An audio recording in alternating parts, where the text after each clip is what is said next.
ನಿಮ್ಮಿಬ್ರಿಗೂ ಕೆಲಸ ಇಲ್ಲ ಅಂದ್ರೆ ನಂಗೂ ಕೆಲಸ ಇಲ್ಲ ಅಂತ ಹೇಳಿ ಅರ್ಥನಾ? ಸುಮ್ಮನೆ ಬರಲೇ ಲೋ ಬಿಡೋ, ಫ್ರೆಂಡ್ ಅಂತ ಸುಮ್ಮನೆ ಇದೀನಿ. ಮೊದ್ಲು ಒಂದ್ ಮುಖ ನೋಡ್ಬಿಟ್ಟು ಆಮೇಲೆ ಪರ್ಸನಲ್ ಲೈಫ್ ಹಾಳಾಗೋಗು ನೀನು. ಏನಾಯ್ತು ಅವನಿಗೆ? ಲೋ ಮಗ, ಟೈಮ್ ಆಯ್ತು, ಬರ್ತೀನಿ. ಏನಕ್ಕ? ಪಾಪ ಅವ್ನು ಇನ್ನೂ ಊಟ ಮಾಡಿರಲ್ಲ, ಊಟ ತಗೊಂಡೋಗಿ ಕೊಡ್ಬೇಕು. ಸರಿ ಮಾಡಿ. ನೀನು ಅವನ ಬಗ್ಗೆ ಕೇರ್ ಮಾಡ್ತಿದ್ದಿಲ್ಲೋ ಗೊತ್ತಿಲ್ಲ, ಬಟ್ ಅವ್ನು ಯಾವಾಗ್ಲೂ ನಿನ್ ಬಗ್ಗೆ ಯೋಚನೆ ಮಾಡ್ತಾ ಇದ್ದ.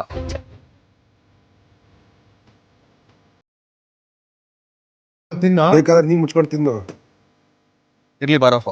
ಲೋ ನನ್ ಬರಲ್ವೋ. ಬೆಳಿಗ್ಗೆಯಿಂದ ಬಿಗಿ ಇದೆಯಾ? ನನ್ನ ಜೊತೆ ಒಂದ್ 2 ನಿಮಿಷ ಮಾತಾಡು. ಲೋ ನೀನ್ ಮಗ ಹುಡುಗಿಯನ.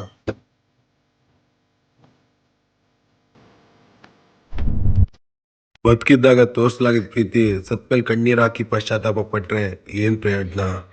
ನಿಮ್ ಲೈಫ್ ಎಷ್ಟೇ ಬ್ಯುಸಿ ಇರ್ಲಿ, ನಿಮ್ ಪ್ರೀತಿಸೋರಿಗೆ ನಿಮ್ ವ್ಯಾಲ್ಯೂಬಲ್ ಟೈಮ್ನ ಕೊಡಿ. ಅವ್ರ ಪ್ರಾಣಕ್ಕಿಂತ ಹೆಚ್ಚಾಗಿ ನಿಮ್ಮನ್ನ ಪ್ರೀತಿ ಮಾಡೋ ನಿಮ್ ಫ್ರೆಂಡ್ಗೆ ವಿಡಿಯೋನ ಶೇರ್ ಮಾಡಿ ಹೇಳಿ, ಯಾವಾಗ್ಲೂ ನಿನ್ ಜೊತೆಗಿರ್ತೀಯ ಅಂತ ಹೇಳಿ.